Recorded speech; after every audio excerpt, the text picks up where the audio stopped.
I apologize for the delay. I've been having some difficulty deciding how to properly contextualize what you're about to read. It is arguably the most important part of the story, and as such, I have made a solid effort to ensure all the information is accurate as possible. My attempts to further research the events about which you are about to read have largely met with failure. All related data on the subject has been either lost or destroyed, and those personally involved have shown no interest in discussing the matter with me. Indeed, the man from whom I and the rest of the Princess Society had heard this story is the only one who has ever willingly come forward on the matter, and unfortunately, he is now dead. As such, I have decided to abandon context and simply present this story to you as it was relayed to us by a man we will call Dan. It was the late 90s. The initial shock of 3D graphics on consoles was wearing down, and game companies were just starting to explore what was possible with the Nintendo 64 and PlayStation hardware. Ocarina of Time was on the horizon, and the hype for it was giving gamers a hankering for fantasy, adventure, swords, and sorcery. In response, an up-and-coming game company began to work on a title that would never see the light of day. This title, known internally as Hero and Princess, was a very ambitious project for such a small team. Set in a never-named fantasy kingdom, the game would follow closely the Legend of Zelda progression formula, with gameplay beats divided by dungeons and the collection of new items and abilities to progress. However, the game's claim to fame was going to be the helper who would accompany the player throughout the adventure. Never given a name, she was known during development only as the Princess. The idea was that the Princess would be the player's constant AI companion. She would fight alongside you, help you solve puzzles, give hints when you are lost, and provide charming contextual banter with the hero. An important element was that she would be full AI, with no actions completely scripted. Indeed, there were plans for relationship and mood mechanics which would influence how effective and helpful an ally the princess would be. In response to your actions, she could be a loyal ally eager to see the quest through with you, or a grudging companion only following you to suit her own goals. This dynamic was the brainchild of Mr. Carver, a lead designer on the project, while his area of expertise was providing the art and story direction for the game. He was always the strongest advocate of the AI companion system as a core mechanic. After all, he spent many long hours crafting an interesting and dynamic personality for the princess, someone the player would want to spend a 45-hour game with, and had ended up getting quite attached to the character himself. He'd often spend what spare time he had idly drawing pictures of her, a young girl with red hair and a white dress, often in peaceful scenarios and idyllic landscapes. Strangely, despite creating a complex personality and extensive backstory for the character, he never gave her a name other than the princess, her development designation. When asked, he'd say he just hadn't decided on a name, as nothing seemed to feel right, but was sure he would decide on a name by the time the game reached beta. The game never reached beta. Very early in development, it became clear that the AI companion mechanic as Mr. Carver had envisioned it was impossible to implement. The team was too small, the current console hardware was too weak, and the idea was just too grand and elaborate for the resources available. There were attempts to scale the game back, put more control of the princess in the hands of the player, and other solutions, but nothing could stem the incredible amount of feature bloat Mr. Carver's ideas were causing. Carver himself was extremely indignant over any proposed limitations on the princess's fully AI nature, insisting it was vital not only for the gameplay experience but for the story he was trying to tell and the princess as a character. Eventually, though, the higher-ups lost their patience with Carver and ordered the princess features stripped from the game entirely. Following this, according to close friends, Carver spiraled into a deep depression.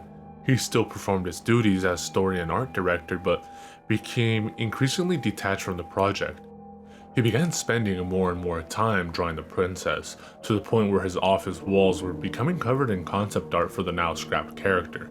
His drawings were also starting to take on a darker tone. He would often draw the princess simply staring blankly at the viewer or pounding a wall in frustration. There were whispers around the office that Carver would speak to these drawings when he thought no one was around, but never loudly enough for anything specific to be heard. As the game entered alpha, Ocarina of Time was released. The executive producer of Hero and Princess demanded that work be sped up to ship some kind of product. and get this disastrous dev cycle behind them. Mr. Carver began taking more and more days off. He would show up to work late, always looking extremely tired and unshaven. Among company executives, his mental health was being called into question. During an evaluation, Mr. Carver apparently had a breakdown, ranting and raving at the executive producer about the princess as though she were a real person.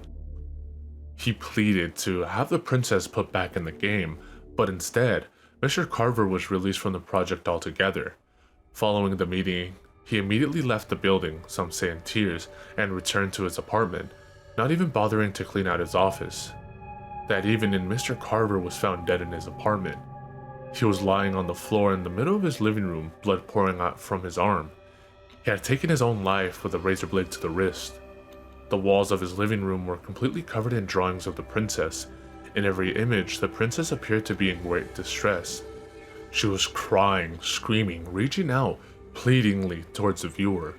The idyllic fields were replaced with dark, twisted landscapes that often seemed to be on the verge of enveloping her completely in her shadow.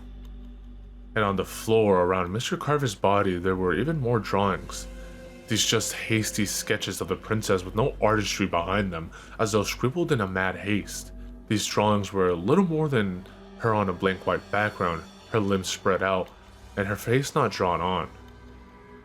It is at that moment the society believes that the princess, as we would come to know her, was born.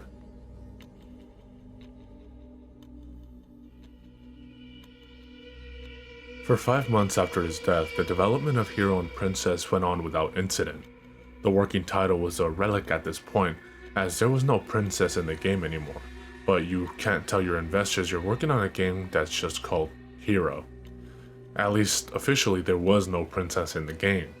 The AI and graphical data for the princess, rough concepts though they were, remained in the game code many months into development. It was only when bug reports started coming in that the developers even considered deleting her entirely. According to testers, on rare occasion, the game was loading the unfinished model of a girl with red hair and a white dress in place of various NPCs. The girl would always have no AI, no collision, or any method of interaction. And if she replaced a quest-critical NPC, she immediately made continuing impossible. Somehow, the graphical data of the princess was still being called, and the developers tried a number of fixes for this. But nothing worked. As time went on, the reports of the princess's appearances in-game became more elaborate and, to the dismay of the development team, more frequent. She was starting to spawn with NPC AI routines, sometimes even offering random dialogue options from other points in the game. Additionally, she would occasionally behave in ways that didn't directly match any known AI routines.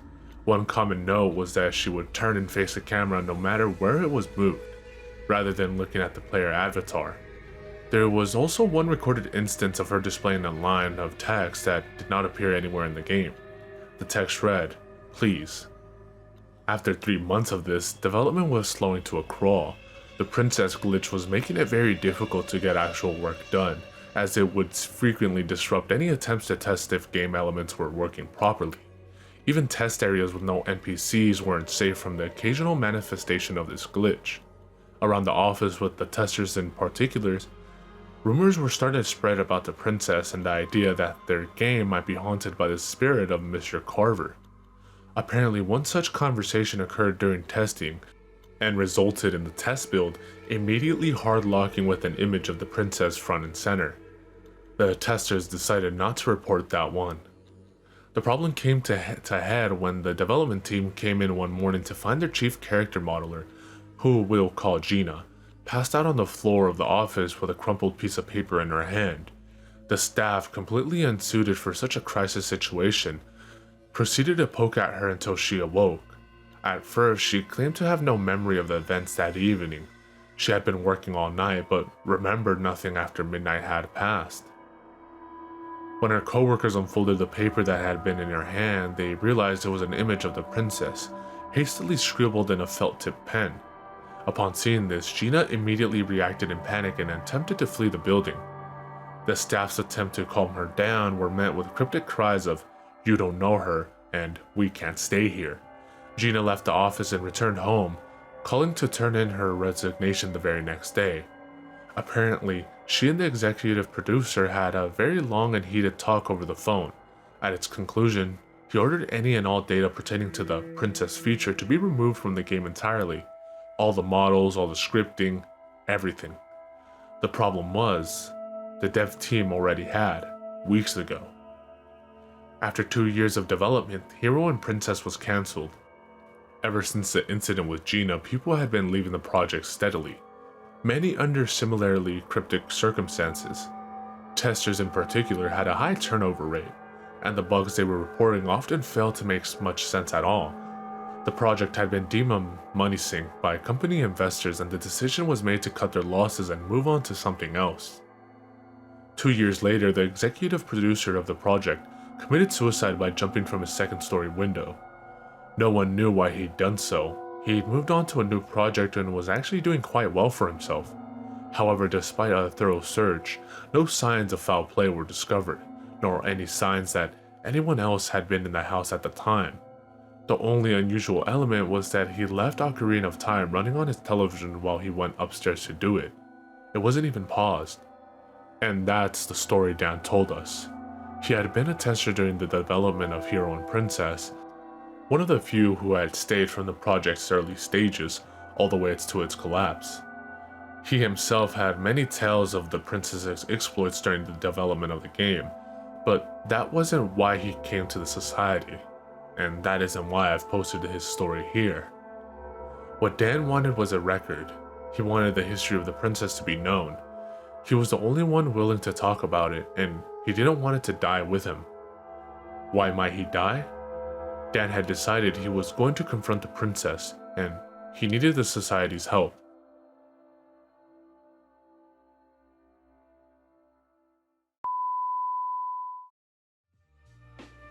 Sinister V's, sinister voices. Yo. Action-packed Black Mac 10, Junior and his friend, not a pot to piss and starving brothers on a mission. 2:30, brilliant plan to route a toll booth, GW Bridge, got the weapon concealed, nothing to lose. They choose to break the rules at all costs, stick them in Jersey, hit the other side to New York, black and red leather suits and black biker boots. One got the gun, the other one controls the motorbike, adrenaline pumping, dreams of cash. Anybody try to stop them getting lead in their face, believe that. Black Pack.